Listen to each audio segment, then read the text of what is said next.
Comment négocier avec le vendeur? Du moins, qu'est-ce que vous allez pouvoir négocier avec lui en dehors du prix? C'est un sujet qui vous intéresse? Je vous invite à rester bien connecté jusqu'à la fin de la vidéo. Je vais vous délivrer quelques tips. À tout de suite.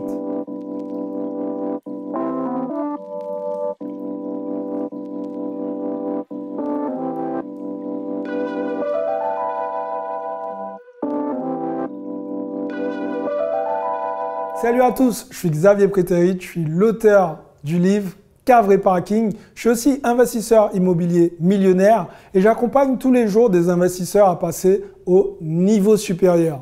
Donc aujourd'hui, on va voir qu'est-ce qu'on peut négocier avec le vendeur au-delà du prix.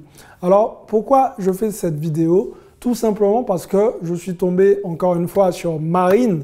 Marine, c'est cool puisque maintenant il y a de plus en plus de femmes qui passent à l'action et qui investissent. Et ça, franchement, c'est top.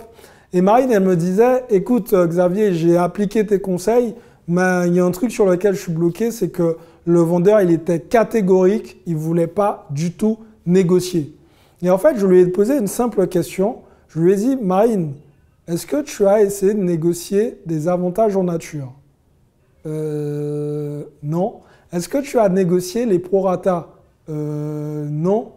Mais je pense que non, tu n'as pas négocié. Et là, c'est là où était ton erreur.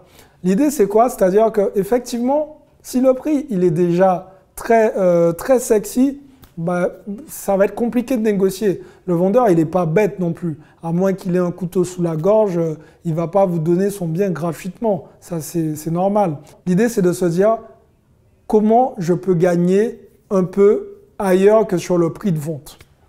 Alors, c'est là où ça devient intéressant. Vous pouvez jouer la technique du « écoutez, monsieur ou madame, franchement, votre bien me plaît. Et d'ailleurs, je respecte votre prix. Je ne vais pas négocier. » OK? Donc déjà là, vous rassurez. Vous dites si vous avez mis ce prix-là, c'est que vous aviez une bonne raison. Et là, la personne en face, déjà, elle va se sentir flattée, elle va se sentir compris. Et ça, c'est plutôt cool. À ce moment-là, vous lui dites, par contre, il y a des éléments qui sont importants pour moi.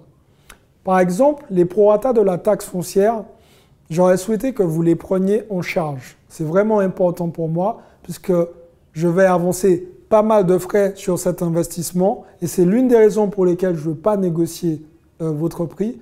Par contre, les prorata, j'aurais souhaité que vous les preniez en charge. Et là, le vendeur, il a de très fortes chances de vous dire, OK pour les prorata, parce que de toutes les façons, s'il ne vend pas au cours de l'année, c'est quand même lui qui va les payer. Donc en soi, ce n'est pas grand-chose pour lui, mais par contre, c'est pas mal pour vous. Derrière, vous pouvez lui dire, j'ai aussi vu, soit dans l'appartement, soit dans l'immeuble, j'ai aussi vu dans l'immeuble que vous avez laissé un pot de peinture, et le pot de peinture, c'est avec ça que vous avez fait, je crois, la chambre numéro 2 ou quelque chose comme ça. Et la personne va vous dire, oui, effectivement, mais bon, ça, on avait acheté 3 seaux de peinture au cas où. À ce moment-là, vous pouvez lui dire « j'aurais bien aimé les avoir aussi ».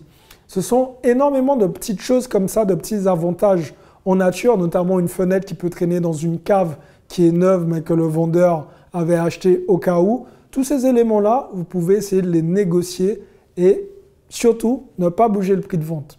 Et vous allez vous rendre compte qu'à la fin de cette négociation, vous ressortez avec plusieurs milliers d'euros dans votre poche. Et ça, ce n'est pas négligeable. Donc, il ne faut pas toujours être figé sur le prix de vente. Des fois, la négociation, elle n'est pas sur le prix, elle est ailleurs.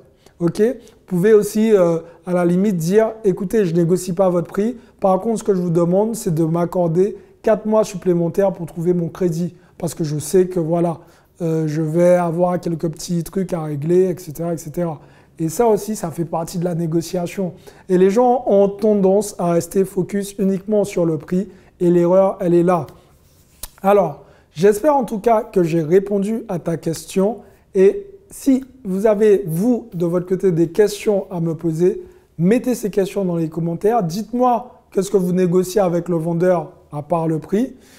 Je vous invite aussi à répondre au petit questionnaire pour que je puisse vous faire un petit bilan personnalisé par la suite. Mettez-moi un gros like sur cette vidéo si cette vidéo vous a plu.